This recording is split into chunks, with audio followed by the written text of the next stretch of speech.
Monday night, it's just after 7:30. Good evening, and it's good to be with you. We're joined for tonight's Talking Points by Keith and Graeme Easton. Evening. Good evening. They're brothers. Yeah, I was just going to say, if nobody knows, you're actually brothers. We are. You? Thanks for confirming that. Who's the best looking one? Well, who do you think you? Well, I'd say you've both got good points. Oh, diplomatic. If I was in a bar, I'd find it hard to choose. Well, you smooth talker. If I was in a bar, I know who I would choose. Excellent. Keep it to yourself. I like a boy with some facial hair. Pretty self-confident. You know what? I specifically shaved for coming on the telly tonight. That's obviously a mistake. I won't next time, you. No, don't. Talking points around Edinburgh. Yeah. What have we got? Interesting one today. The police, some stats out today that they've actually been using a helicopter to combat crime. Particularly, there's a lot more housebreaking happening. We can see the thing here. This is one of the evening news, isn't it? Yeah, it's from the evening news. There's been a lot of more house break-ins being sort of reported in the last sort of 3 months. So a lot of this is certainly about the one police force for the whole of Scotland. So that's, I think, it's a good example of them pulling the resources together. So using the helicopter and the heat sensor, and this is full of fancy computers and things like that, so that it can zoom in really closely on car registration plates.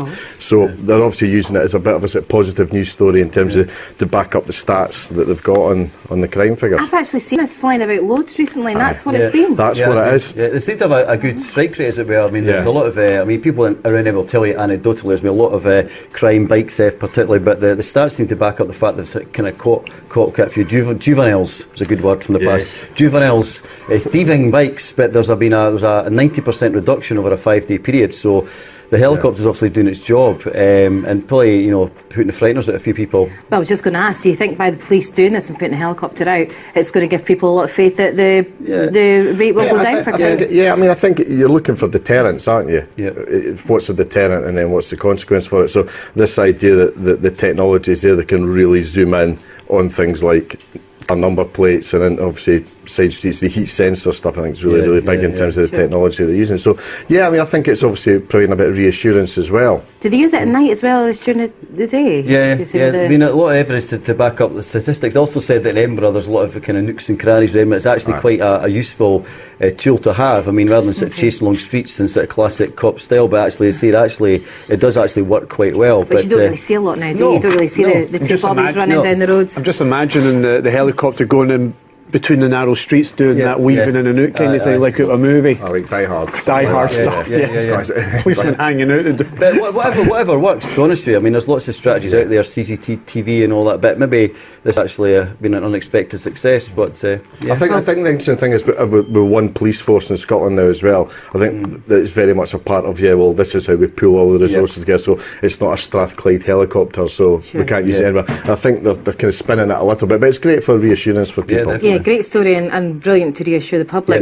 Graeme, good news for jobs or second? Good job. Edinburgh is the top of the table in terms of jobs. There's been a 61% increase year on year in number of jobs being advertised. The biggest increase in construction, followed by engineering and admin. I mean, a lot of building work around Edinburgh, around this area here, Fountainbridge. Going on, isn't there? There's new blood transfusion service out at Heriot Watt. There's been a lot of work at Golgar, Edinburgh Park. So that's a kind of spin-off from that. So that it's very buoyant at the moment. But I mean, Edinburgh's always had a very strong economy, and it's an attractive place to work and to live. So it's going to go in peaks and troughs all the time. But at the moment, the stats back up the fact there's a kind of growth in the Edinburgh market. And it's nice to not hear about so many redundancies now, although they're still happening, but not like in 2009. I think what they're saying, it's a lot been advertising with the construction, as Graeme said. Obviously, things like the St James Centre quarter, the redevelopment of that. So it's going to get all done. And I feel obviously as well in the last 5 or 6 years, maybe a lot of jobs have been lost in the construction industry. So maybe people that worked in that industry have maybe found jobs in other sectors. There's also the support industries when they're actually up and running to support that. So it's going to create another sort of wave of jobs, hopefully, from after the construction has been built round about that. So hopefully it should snowball from that, which is obviously great news. Well, that is a good news story. Shall we move on to talking point number 3, Keith? Yes, this is quite close to Graeme and I, given like what we do with sport. But this story here, Edinburgh Rugby bid for permanent Easter road move. I think that's a slightly misleading title, if I may say so, on the Scotsman there.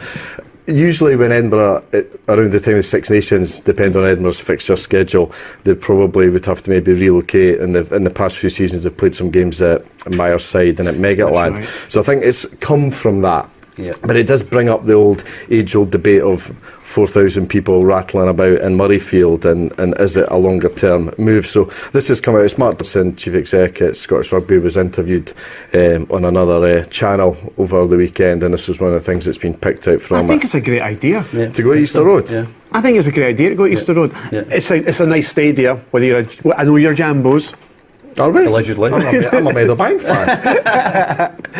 Good recovery. But I think it's Me too. I think it's a good idea, because if you say 4,000 inside Murrayfield, there might as well be nobody there. Yeah, Stick 5,000-6,000 in Easter Road, and it's a decent atmosphere. There's some evidence suggesting on the supporters forum that maybe they're not totally behind it. They're quite comfortable in Murrayfield, quite literally comfortable in Murrayfield, and all the infrastructure behind it. You've got good function suites there. Not that Hibs don't have that. But it's interesting that comparing to Glasgow Warriors, who have got their own stadium, and the fans really bought into that. They feel it is their rightful home, and they get regularly 8,000 to 10,000 there. Now, any team will get increased attendances from what happens on the pitch. But Edinburgh have not had that real kind of real genuine home that people kind of buy into. And this is their home compared to Glasgow, rightly or wrongly. So they're always up against that element there. So going to Easter Road is kind of like the same thing. They've got 4,000 rattling inside of 20,000. Yeah, but it's a smaller stadium, a bit more compact. I mean, remember watching Hearts in the European games at Murrayfield? You're like 20,000. It wasn't great. I think people are, a bit narrow-minded, and that's their view. But when we say, why go to a football ground? Why can't we stay at a rugby ground? There's going to be a wee bit of that, I think. So rugby people will want money to stay rugby. But I mean, if you look down south, the English teams, the London Irish play at Reading, London Welsh play in Oxford, London Wasps moved to Coventry. So, I mean, for me, I suppose the right size of stadium in the area is probably Livingston, maybe Falkirk, and which the 4G, Dunfermline.